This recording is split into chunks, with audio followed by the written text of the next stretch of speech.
Hey guys, I thought I'd show you all how I made this bouquet. I didn't actually record the initial letter, but I can do that another time if you guys would like. So the flowers that I'm using are Rose Basal. I probably butchered how I said that, but let's ignore that. Spray Rose Layla and Rose Ocean Song. So I'm starting off with removing the leaves from Spray Rose Layla. I'm not gonna lie guys, I really have a love-hate relationship with spray roses. Like, I love using them in bouquets, but it is so long to remove the petals from spray roses. It's honestly just because the roses are so small on spray roses and also the petals are tiny as well. But the end result is always worth it. Next, I am preparing the Rose Basal. Honestly, guys, I do not know how to say the name of this flower. Like, I think it's a French word, but if anyone knows how to pronounce that, please let me know. So here I am just removing the petals from each rose. So much easier than doing it compared to a spray rose.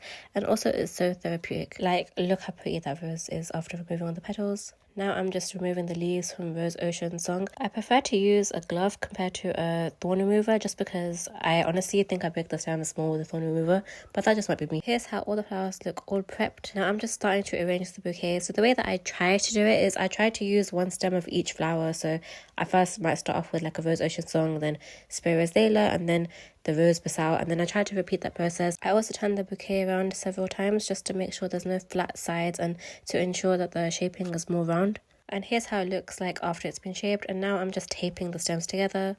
I also add in baby's breath at the end, which you can see right here. And now it's time for the wrapping. So the first layer is the pearl net wrap. So because I'm doing paper wrapping as well, I only do one layer for the pearl net wrap. And then to secure it, I first just staple the pearl net wrap together. And then I just cut off any excess at the end. Then after doing that, I like to tape it down just so that it doesn't move and it's more secure. Now I do the paper wrapping. I think I used around 3 or 4 sheets to go all the way around the bouquet. So here I am trying to staple my paper together.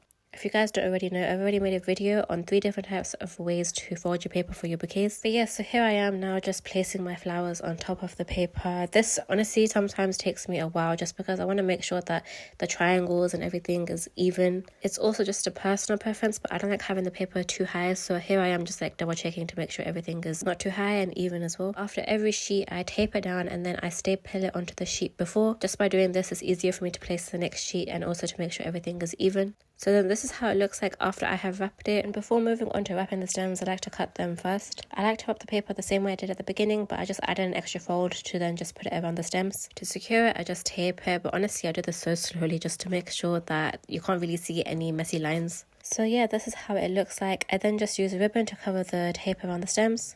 And then this is the final product. I hope you guys like this video. Thank you for watching.